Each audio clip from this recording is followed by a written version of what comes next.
and find I'm king of the hill, top of the heap, these little towns. Au départ, on ne pensait pas nécessairement que les personnes relevant du RMI allaient exploser. On pensait plutôt que c'était voilà, pour les personnes qui ne seraient pas dans les conditions, ils ont l'ultime filet, mais à terme, il est quand même censé disparaître, ou l'idéal, c'est que les gens soient intégrés dans l'autre système. Et on a assisté à l'inverse, à savoir la réduction des dépenses collectives sur l'ensemble de la société et l'augmentation des dépenses ciblées sur les pauvres. Donc, on va couper dans la Sécu parfois des budgets importants, et puis de l'autre main, on va donner un dixième, voire moins, de ce qu'on a coupé pour les pauvres. Et ça, c'est toute la logique qui va se passer à partir des années 80-90. La promotion de la pauvreté va se faire de pair avec la dérégulation de la sphère économique et la réduction ou les attaques contre les dépenses de sécurité sociale.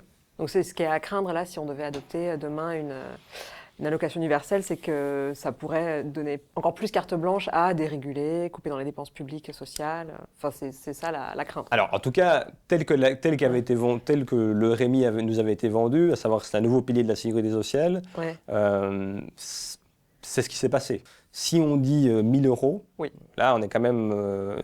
franchement, c'est pas encore beaucoup, mais bon, on est déjà dans quelque chose qui a de la gueule, quoi. Bon.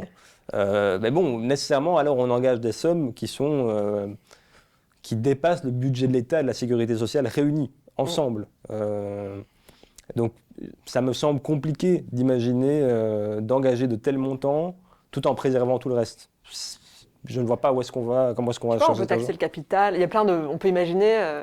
Mais donc le budget de l'État et de la sécurité sociale réunis. Donc on est quasi à la moitié du PIB. Enfin, c'est gigantesque. Alors que la sécurité sociale et leur mission d'après-guerre disaient qu'il faut s'attaquer directement aux causes, les mécanismes du marché, etc. etc.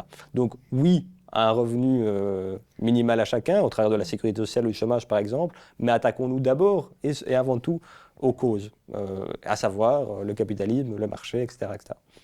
Voilà. Nous sommes confrontés à un adversaire tel que nous devons avoir un projet révolutionnaire.